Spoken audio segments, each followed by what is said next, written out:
إنما الصدقات للفقراء والمساكين والعاملين عليها والمؤلفة قلوبهم وفي الرقاب والغارمين وفي سبيل الله وابن السبيل فريضة من الله والله عليم حكيم.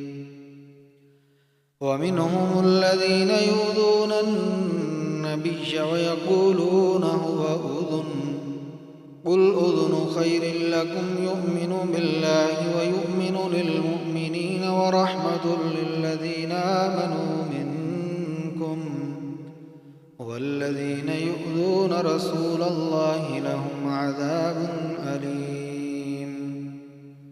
يحلفون بالله ليرضوكم يحلفون بالله لكم ليرضوكم والله ورسوله أحق أن يرضوه إن كانوا مؤمنين. ألم يعلموا أنه من يحادد الله ورسوله فأن له نار جهنم خالدا فيها ذلك الخزي العظيم. يحذر المنافقون أن تنزل عليهم سورة تنبئهم بما في قلوبهم قل استهزئوا إن الله مخرج ما تحذرون. ولئن سألتهم ليقولن إنما كنا نخوض ونلعب قل أبالله وآياته ورسوله كنتم تستهزئون لا تعتذروا قد كفرتم بعد إيمانكم إن نعف عن طائفة منكم نعذب طائفة بأنهم كانوا مجرمين.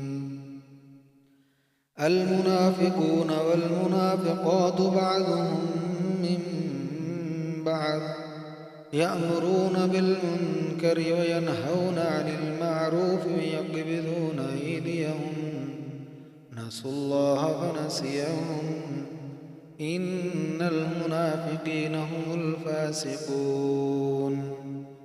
وعد الله المنافقين والمنافقات والكفار نار جهنم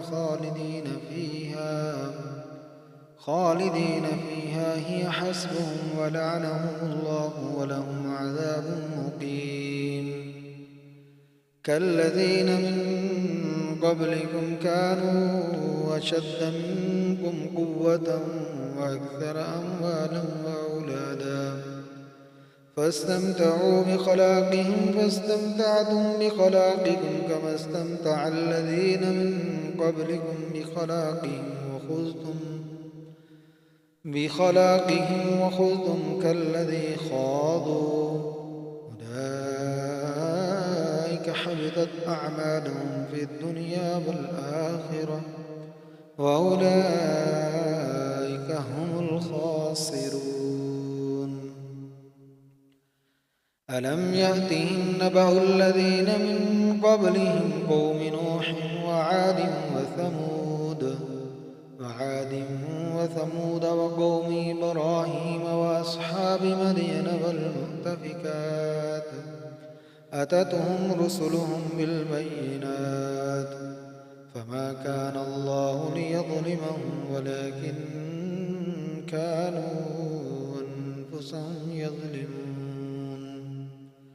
والمؤمنون والمؤمنات بعضهم أولياء بعض يأمرون بالمعروف وينهون عن المنكر ويقيمون الصلاة